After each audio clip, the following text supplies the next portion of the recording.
Happy World Teachers Day, a day to celebrate, indeed, appreciate teachers' efforts and work.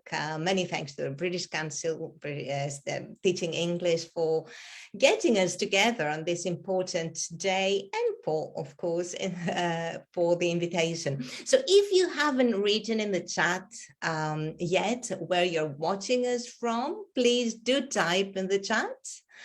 In Leicester in the UK, it's cloudy. It's 12 o'clock, so do write in the chat. So today, I'm going to be talking about the topic that is very, very close to my heart. So the session draws on a research report, which is going to be published by the British Council, Teaching English soon. So the research was on teachers' experiences during COVID-19. So now that we are moving towards the end of this phase, we are going to look at these experiences and reflect on what we need to change, perhaps, and how we can use the lessons that we learned to move forward. So either online or blended or face-to-face or hybrid. So, so Paul has introduced me already, which is fantastic. Thank you, Paul. So feel free to tweet or Instagram or use any social media you like to share the ideas from this session. Feel free to take pictures if you like. So here are my Twitter and Instagram handles for you. So this is what the session will attempt to do. Here, I'm looking at the chat: Republic, Saudi Arabia, Bahrain, Indonesia, so fantastic, all over the world. So here is what the session will attempt to do. During the session, do post questions, opinions, engage with your colleagues and offer your perspectives as well. And I will get you started now. Let me ask you, are you currently teaching remotely or face-to-face? Type in the chat, please. Remotely, both, both. Oh my God, it's so fast. So face-to-face, remotely, face-to-face, both, remotely, fantastic. So keep them coming, So first things first. So the purpose of this research report, of this research project, was to help language professionals, not just teachers, but also trainers, managers, policymakers, to help them understand how teachers experienced and perceived remote teaching during COVID-19. What were their perceptions? What were their experiences, their challenges, their opportunities as teaching shifted from face-to-face to online modalities? So there was an electronic questionnaire. Let me stop my video so that you can see everything on the slide. So there was an electronic questionnaire that was shared via teachers' online communities on social media and via email for 4 months up until June 2020. And teachers were from everywhere in the world, actually from 49 countries. So it received 1,102 valid responses, and this data was analyzed following a mixed methods approach. So I'm not going to go into more details here with regards to the methodology, because there is a separate section in the actual report about the methodology to make the research more transparent. However, as you can see, half of the participants were from Europe and a quarter from Latin America. So although the population was not equally distributed, I would say, the research does include the voices of educators from a wide range of countries, which makes the results quite inclusive and representative geographically, I would say. So, okay, now the main findings. The main findings show that language teaching adopted an emergency remote teaching approach over the first phase of the pandemic. And language educators made remarkable efforts to adjust to online modalities. And in many cases, they did so very successfully. However, lack of preparation, training, and ongoing support affected their teaching experiences. Of course, it would be wrong to say that emergency remote teaching was not an effective approach during the pandemic, because given the conditions that we all found ourselves in, it may have been the only realistic approach to provide continuity. And we're also going to talk about the many positives that came out of this. However, this research, but also the literature, other papers, point out that such an approach may not be pedagogically sustainable in the long run.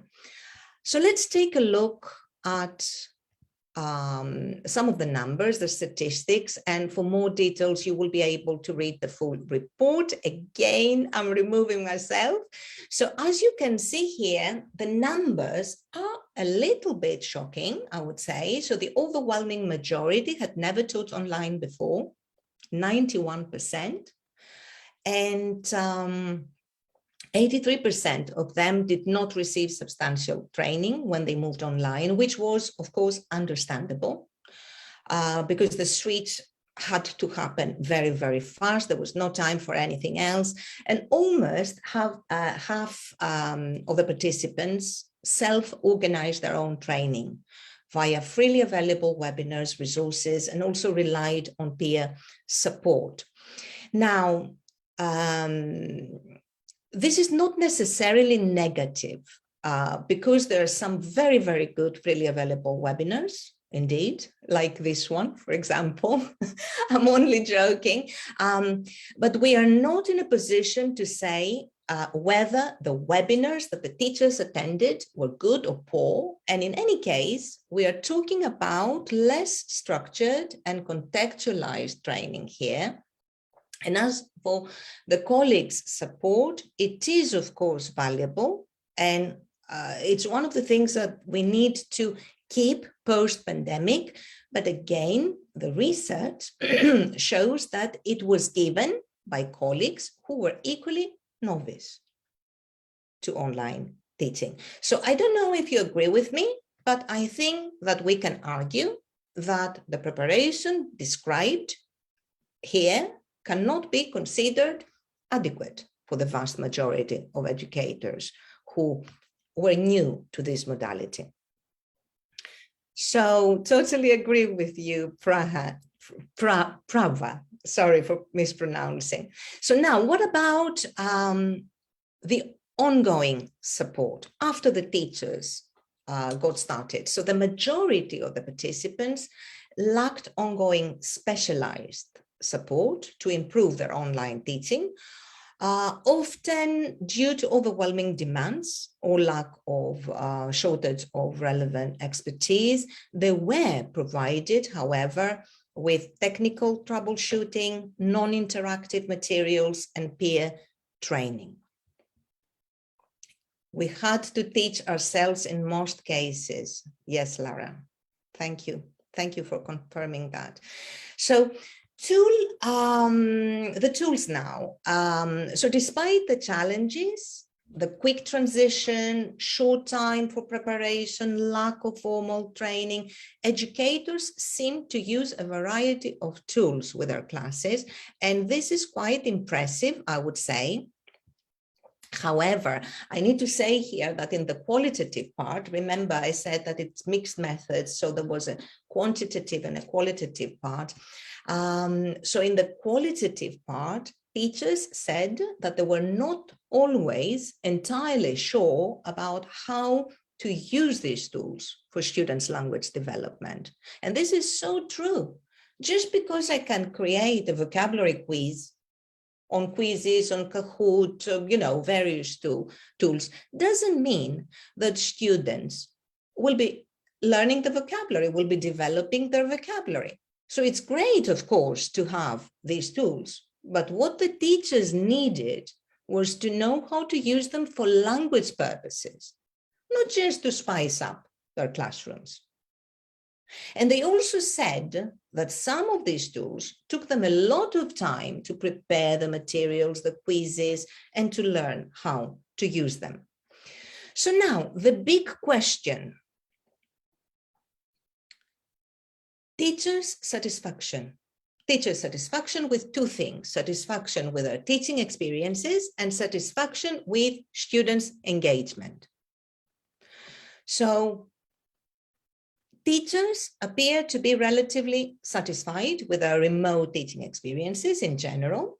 So they were okay, not extremely satisfied, but they were satisfied. However, their satisfaction drops when it comes to student engagement. So teachers seem concerned about how students' involvement with their learning has been affected. And this is confirmed in the qualitative part as well, where many participants say that students' engagement has been affected negatively, that students were digitally distracted, by their phones or by other members in the family, or that they were not very interested in the lesson. And we'll talk more about engagement later on. So these were the highlights from part one, and there are more details about part one in the actual report, and I would encourage you to read it when it's published. Now, we are moving on to part two and to deeper insights, and we are going to look at the main themes that emerged in the qualitative part. So here are the themes, and I'm going to share some quotes from the teachers themselves to make this part more vivid. And I will be discussing the analysis as I go along. Okay? Is that okay? Okay, thank you. Good, good, good. I'm just checking. Excellent. You are fantastic. Thank you. So, first, let's begin from opportunities. We talked about some issues here, and despite these issues, the findings clearly show that the transition provided great opportunities for language teachers. First of all, the wider language teaching community was extremely supportive. So teachers supported one another. They stepped out of their comfort zones. They upskilled themselves.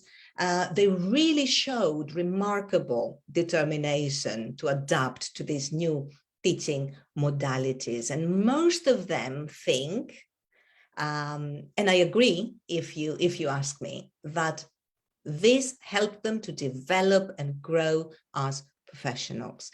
So emergency remote teaching and the pandemic acted as a catalyst, if you like, for professional development and helped even those resistant to technology to embrace it and to understand its affordances.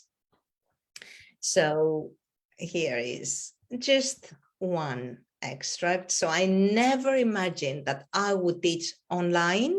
I thought that it was a reality far away from me, but all of a sudden I was getting prepared to teach online and enjoying the process. A new teacher was born.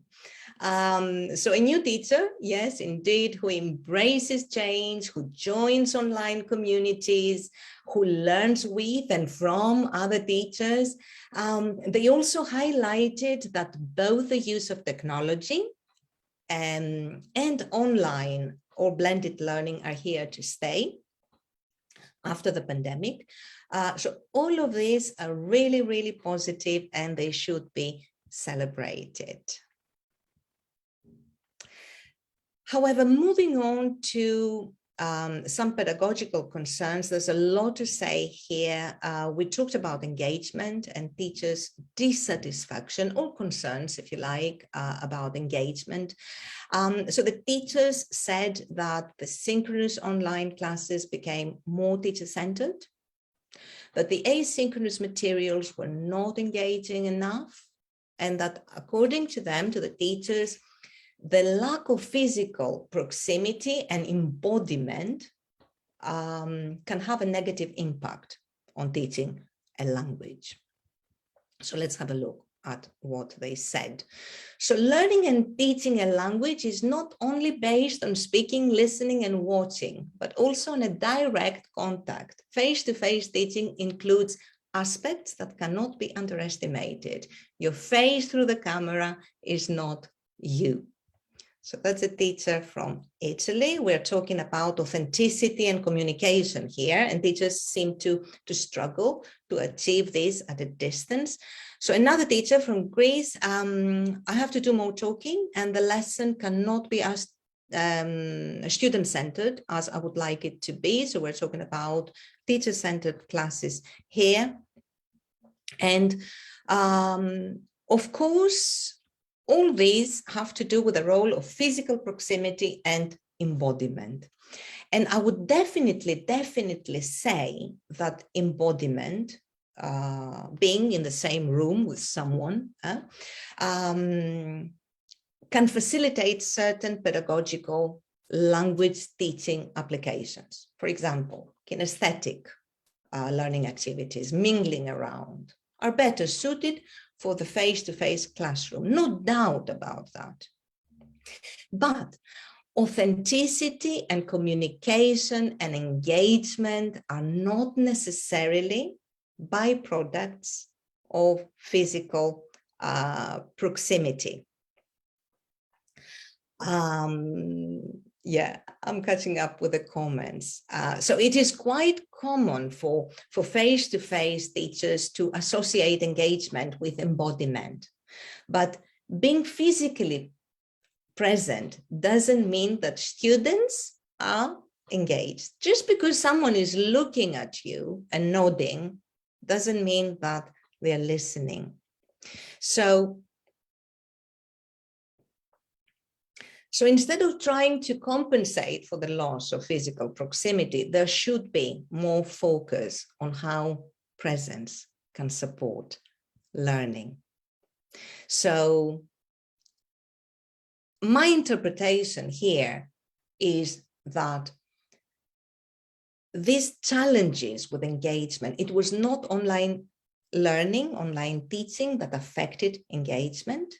This was not online learning, it was emergency remote teaching. There are fundamental differences between the two. Quality online learning does focus on presence, not physical presence, but pedagogical. But for this to happen, we need to apply different pedagogical decisions and different instructional design. We can't just use the same pedagogies that we use face-to-face and just move them onto Zoom. But the findings of this research show limited such adaptations. And this created issues with students' engagement and teachers' pressures, of course. And this was understandable, as I said previously, because there was no time for anything else. The question is, will language teaching settle for these approaches, or will it take a more pedagogically informed approach in the future? So that's the question, and we will have the time to discuss it later on as well. So now leadership.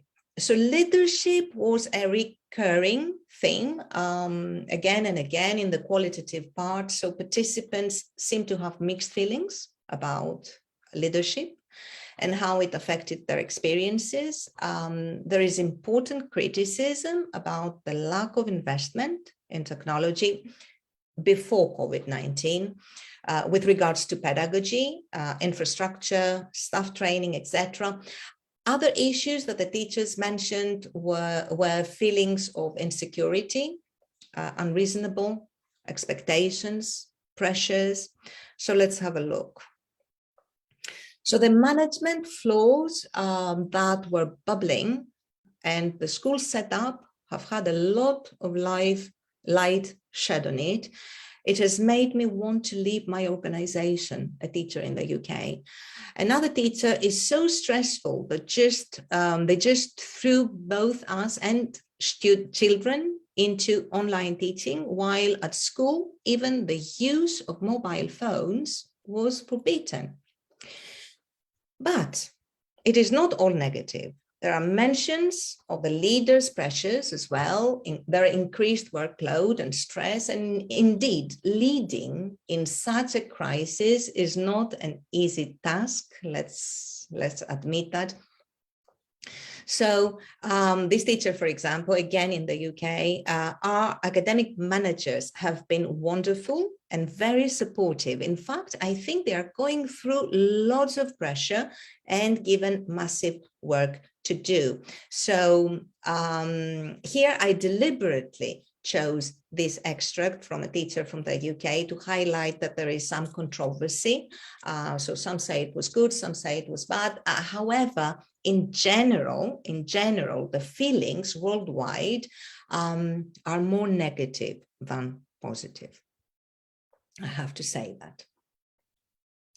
Now, assessment. Assessment presented significant challenges for language educators. So teachers fear that search engines, translation software can give a false impression of students' learning. So these concerns relate both to exams and ongoing evaluation of students' performance.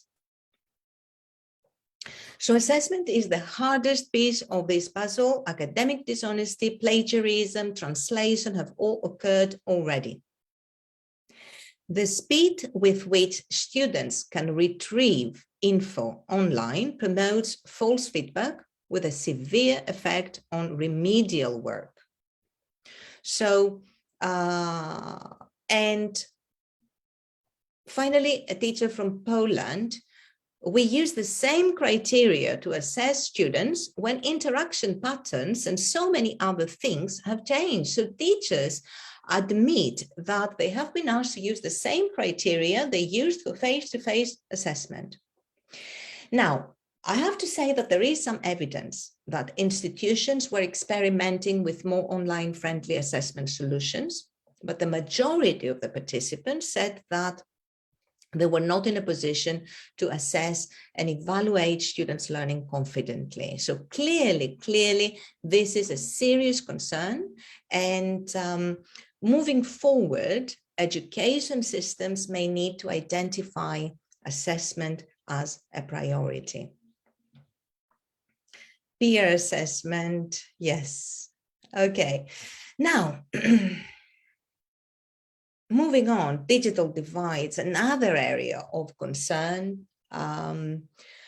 So poor bandwidth, mainly for students. Of course, this disrupted the teaching experience. So in general, this was recognized as a temporary issue. For example, the bandwidth supply could not handle the massive demand, but certain groups were more likely to be digitally excluded than others. And don't forget that the sample was mainly, but not exclusively, from high connectivity countries. There was, however, about 10% of the population who expressed serious digital divides. So let's have a look at some extracts. So not all students have computers or internet at home. Sometimes their parents don't have enough income to eat. And I live in a rural area in Mexico and I don't have a good internet. So the pandemic exposed existing inequalities and divisions, showing that certain groups were indeed more digitally excluded or challenged than others. So this is something that the wider community needs to consider, that 21 years into the 21st century, some people had and are having the means to continue learning while others didn't. This is quite serious. So 2 more issues. Let me check the time. Great. So 2 more issues. So the first one has to do with young learners.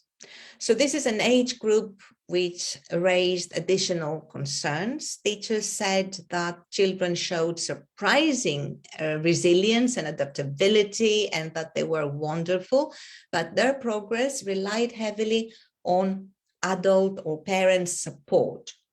And this caused practical difficulties for teachers. For example, the parents did not always have the time or the skills to provide support. It also interfered with assessment. The teachers were not sure what the impact of this help would be on students' learning. So other concerns with regards to young learners and teenagers were e-safety, extended screen time, lack of age-appropriate materials. So I think all of this show that young learner teachers need a more contextualized and age-appropriate approach to online learning. It is not one size fits all. It should not be. And finally, teachers' well-being. So the data clearly captures concerns about teachers' well-being during emergency remote teaching. This was not because of the online modality itself. This is my interpretation when I analyze the data. So we can't just say, at least from the data, that teaching online is stressful, but rather it was the steep learning curve, the lack of adequate training, heavier workload for the teachers, increased expectations from the institution or the parents, increased admin, for example, parents monitoring the lesson or interfering with the lesson. And of course, we cannot underestimate the effects of the pandemic itself, which generated a lot of anxiety and stress for all of us. So moving on to the final part, which is conclusions, recommendations, and directions. And before I begin, let me ask you, I have a question for you. Let me ask you. Yes, Angela, pandemic stress. Okay, so in your context, which of the areas discussed still needs improvement, if any? So type in the chat. So which of the areas that we discussed, assessment, oh my God, pedagogical approach, Claire, thank you. Assessment, connectivity issues, assessment, wow, tools, provision of facilities, digital motivation, internet connection, assessment, internet connection, teacher well-being, thank you so much, assessment, digital divides, keep them coming, so interesting, all of them, so interesting. So, so according to Ofsted, so this is a very recent research report from Ofsted. There are still considerable issues in terms of the pedagogy, materials, and assessment, and they recommend that these components, these areas, need further work.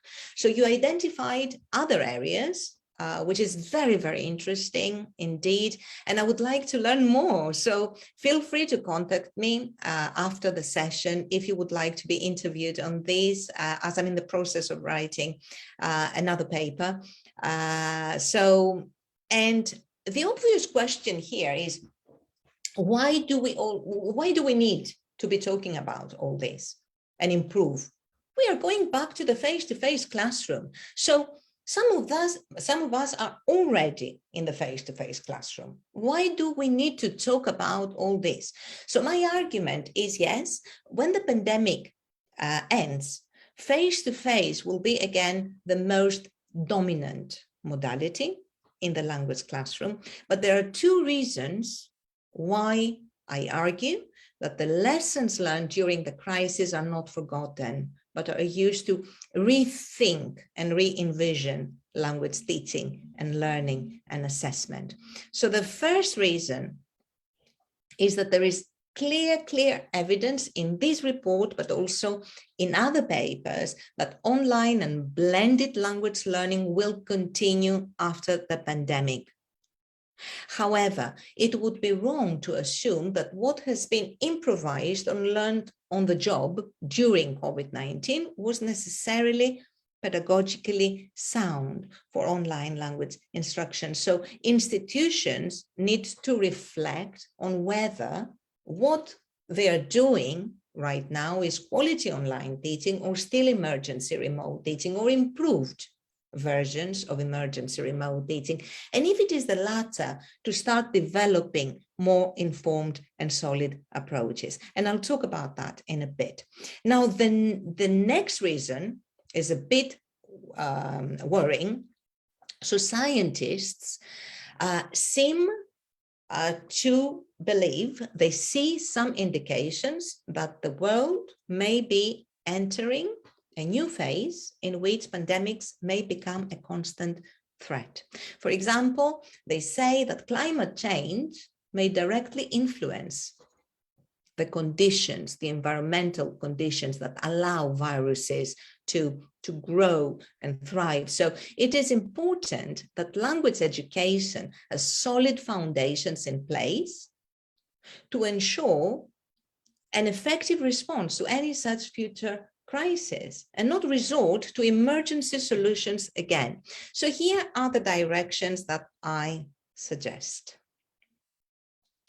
In-service professional development and teacher support.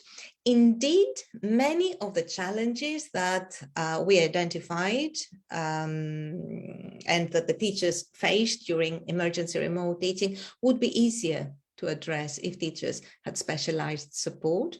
So now, to move away from emergency remote teaching to more robust online and blended or hybrid education models, we need a more comprehensive and informed and language-specific approach to PD. So we're using technology, we are online to teach a language. So this needs to be less tool-orientated and more pedagogy-orientated, more pedagogy-focused.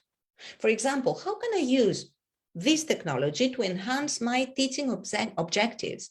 How principles of online learning or blended learning can inform my instructional design?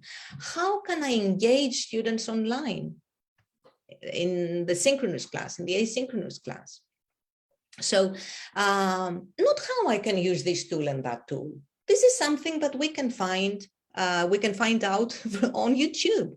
So now, in terms of support mechanisms, the findings showed that many different innovative approaches emerged during COVID-19, online communities of practice, webinars, conferences, WhatsApp groups, teacher observations, peer observations, Facebook groups, special interest groups like ITEFL, Learning Technology SIG, for example, which became more active during the pandemic. So all these mechanisms need to be maintained, need to be strengthened and become more systematic. Now, moving on. Prabha, yes, hybrid teaching looks like the future, the phase of the future. Okay, so teacher preparation programs. Now I'm going to say, okay, these are some hard truths now. So many of the issues that have been exposed during the pandemic seem to reflect a broader gap in the way language education has been approaching digital learning for years.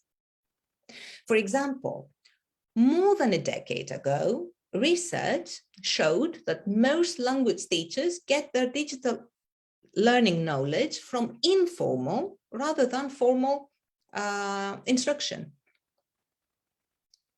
which is exactly what happened during the pandemic, 15 years after, and that there was a shortage of teacher educators who specialized in digital learning, and also quality modules in teacher preparation programs. So when I say specialized, I mean trainers who have formal training in digital learning, not those who know how to use 10 tools and they become self-acclaimed experts in digital learning. So digital learning is not about tools. It is about making informed pedagogical decisions when we use these technologies.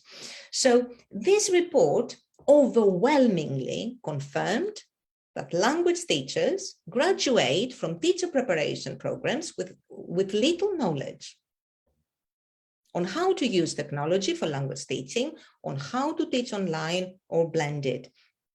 And of course, there was a lot of informal training. We talked about that, informal learning, sorry. We talked about that.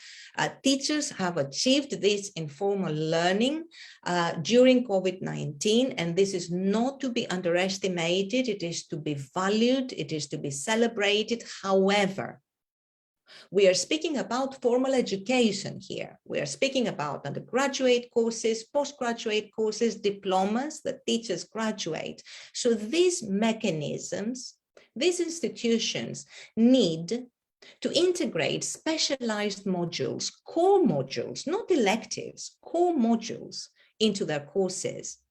And also universities should develop certification programs in technology-enhanced learning and online language learning so that schools and institutions can hire teachers with this specialized set of knowledge. We can't do it ourselves all the time. Teachers need support and will be needing support. Now, student digital literacies. Indeed, many of the challenges that the teachers shared in this study seem to stem from students' limited digital literacies, so difficulty to synthesize online information, managing digital distractions, deal with the safety issues, and so many others. We can't afford to expect this to happen on its own. So the language education sector should take on a more active role and embed these literacies into language learning curricula. And we can't expect the teachers to figure out on their own how to do it. The teachers need support. So I would recommend all these frameworks which come with guidance on how they can be integrated into the classroom, so face-to-face or online. So two language-specific ones are Dudney et al. And Nikki Hockley will be presenting about that in this series of webinars. I think it's on Friday. And the other one is the one that I developed, which proposes a variety of variation, of task-based language teaching as a useful approach for embedding digital literacy. So you will find all of this in the references. And finally, online assessment. So moving forward, there is urgent need. We identified it together. It was in the findings of this report, and you confirmed that in your comments. So moving forward, there is an urgent need for assessment guidelines, criteria, and standardization procedures specific to online modalities, blended modalities, hybrid modalities, to be rethought, to be designed, to be implemented. So we can't use the same criteria that we use in the face-to-face classroom. So for this to happen, language institutions must be supported by experts in assessment, in digital learning, and quality assurance. So we need all three kinds of expertise. We can't rely on do-it-yourself approaches. I know of many schools that had to improvise during the pandemic. They had to improvise assessments for remote teaching because there was no time for anything else. But we need to bring in the expertise if we want to ensure that our assessment reflects our course in a fair, in a consistent, and in an accurate way. So, time. Yes, it's time to finish. So I think that we can confidently say that despite the challenges, it's been a remarkable time for learning, for growth, for language education, for teachers, but not only for teachers, mainly for teachers, but also for trainers, for managers, and for students. And it is very likely all these people will have made and continue to make remarkable progress with remote teaching, or with blended or with hybrid modalities. However, if the challenges that we identified here have not been fully addressed, then we may not be where we want to go. So I hope that language education will reflect on the lessons learned and will not settle with emergency solutions or improved emergency solutions, but move to more robust pedagogies, either face-to-face with the use of technology, or quality online, hybrid, or blended modalities. So I feel really fortunate and honored that all these teachers trusted me and shared their experiences and concerns with me, and made me learn so much while analyzing the data. So I'm really glad I could share all this with you on Teachers' Day. So happy World Teachers' Day. Thank you very much for being so interactive and amazing. So here you can scan the QR code for the references. This is the link as well. And I think Paul is going to share the link in the email that you are going to, the follow-up email that you're going to receive. And yes, if you want to cite this presentation, this is the citation. And of course, here are my social media and email. Do get in touch if you want to take part in a short interview about, your experiences now. And of course, connect with me on social media, and I'm all yours. I can take questions now. Thank you, Sophia. That was great. Really enjoyed that. Thank you very much. It was, yeah, very thorough as well. I think that was kind of what I was thinking. Is sometimes I think you sort of listen to presentations, not many that we have, but occasionally, and this sort of you sort of thinking, where's the evidence, or where's the kind of the substance? And obviously here, this is something which you've done a lot of research in. As we say, we will be publishing the research. So I noticed there's a few questions there about getting hold of the research that will be published hopefully soon. But I mean, just with the whole kind of process with this, how long? I'm just interested. How, from kind of starting the research to completing the research, how long was that? So starting the research, when it started? Oh, that was in June 2020. So that was during the first phase of the pandemic, and that's why I want to move on to to later phases now. So that was the first phase of the pandemic, the first lockdown, I would say. And as I believe that there was a lot of progress. There has been a lot of progress made since then, but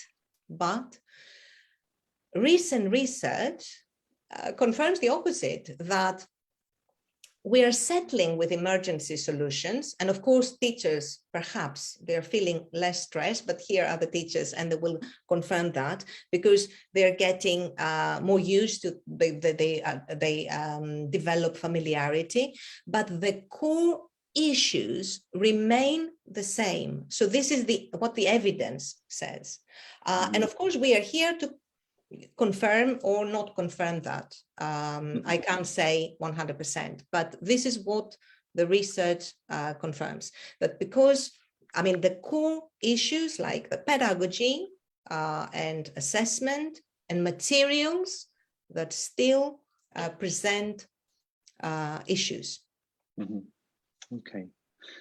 It's interesting, I think, what you were saying there about the distinction. I think it's a really important distinction to make between online teaching or good pedagogical online teaching and emergency remote teaching, and the difference there, and the idea that I think people, perhaps teachers who went into emergency remote teaching are still doing that, but sort of a slightly more sophisticated version of that, but the actual kind of remote teaching is quite different, where you've been trained to sort of do that. And then, so I'm trying to sort of put this into a question. I'm just sort of commenting because it's just interesting to hear, to sort of hear that distinction. It's something that I haven't heard before, and I think maybe sort of people in the people who are listening maybe won't have thought about that distinction before. Yeah. But also, it's kind of very interesting to see that obviously pedagogy needs to catch up and training needs to catch up, and it needs to kind of take into account the idea that, you know, this online teaching or remote teaching in some way, whether it's synchronous or asynchronous, is something which is here to stay. Yeah. Do you feel positive about that? I suppose maybe that's the question. I mean, do you think it's good that we're moving towards a kind of a hybrid or a sort of that remote teaching will become kind of more common? Is that a good thing? It is a good thing, potentially it is a good thing. My worry, and we are here, I'm involved in research, so I can't say that this is going to happen, but my prediction and my worry is that institutions, for many reasons, it might be financial reasons, it might be, you know, other reasons, that they might settle with emergency solutions, what we learned on the job. And that is not going to be good. It's not going to be good for teachers and for students. For example, you mentioned hybrid. And some of the participants said that it is the future. And I'm not going to disagree. So it is a very, very flexible modality that can marry and can bring the best of both worlds. But equally, it can be the worst of both worlds. If the teachers, for example, don't have the technology and don't have the specialized training, not just to how to figure the technology and the sound, which of course they're all very important, it relies on good technology and microphones and where to place the camera and all this, but also on the pedagogy. We can't just use an online lesson and just say, okay, now I'm going to do hybrid. We need to make adjustments. So if the teachers don't know how to make adjustments because nobody showed them and we expect them to figure it out again on their own, then this is going to have a negative impact. And I would say a more negative impact, because it is very stressful to manage two different modalities. And it's going to have, again, an impact on students, of course. Yeah. And usually on the remote students who feel second best. They feel that they are neglected if you know, we don't involve them in the experience. Okay. So I'm positive, but not entirely. No. Okay, I think, yeah, no, I agree. I think hybrid is definitely something which is a challenge. I mean, you can't just throw teachers into a room and say, okay, half of them online, half of them in a room. Exactly. You can't. I mean, it's, yeah. Some interesting questions. So I've been asking my own questions here. Just seen one from Andy Drought. Interested in how you have seen people capture learning from teaching online and used it to improve practice in the face-to-face classroom. So have you seen anything, or do you know of anything where people have replicated the best sort of Zoom functions but in the face-to-face classroom? Is that something that's emerged, do you think? Yeah, it is emerging. I would say it is emerging. It is still very new because teachers are returning to the face-to-face classroom now. And also we should not forget that the face-to-face classrooms are not the same. There are perhaps social distancing limitations in some classrooms, or masks. These need a different pedagogy as well. So that's perhaps the topic of another session. Yeah. But it is emerging, of course, and there are so many things that we can keep from what we learned from the online classroom to the face-to-face. First of all, research, not mine. I said that I'm in the process of carrying out this research with teachers who are returning back to the classroom now, but other papers have identified an important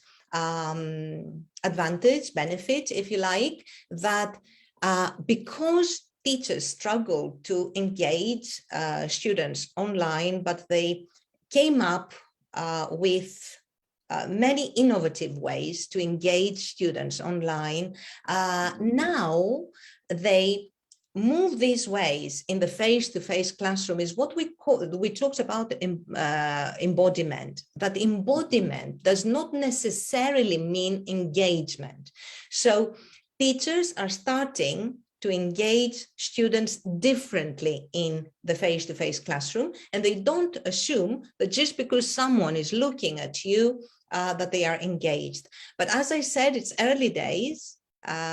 So this is one paper that I read, and of course I need to read more and I need to do my own research. And again, this was not on language teaching. So language teaching is a specific area. We rely on communication, on engagement, and on authenticity. So that's why I want to carry out research and ask all these questions with language teachers. Okay, yeah. So there's a lot of questions about assessment, and that seems to be the big thing. And certainly in the comment when you asked the question, the most prevalent word was assessment or testing, or and I don't know if there obviously isn't an easy answer to this. No, there is no easy answer. Sorry to interrupt. Did I catch you? No, go for it. Go for it. Okay, Carry on. so there is no easy answer. What emerged from the research was that institutions which relied on tests with regards to assessment were particularly challenged. Institutions who used a combination of exams, tests, but also alternative assessments were less challenged. Now, no, there is no easy answer. And because I'm not an expert in assessment, I'm an expert in technology integration, in online learning. What I can do is I can work with assessment experts, and the assessment experts, again, they cannot work on their own.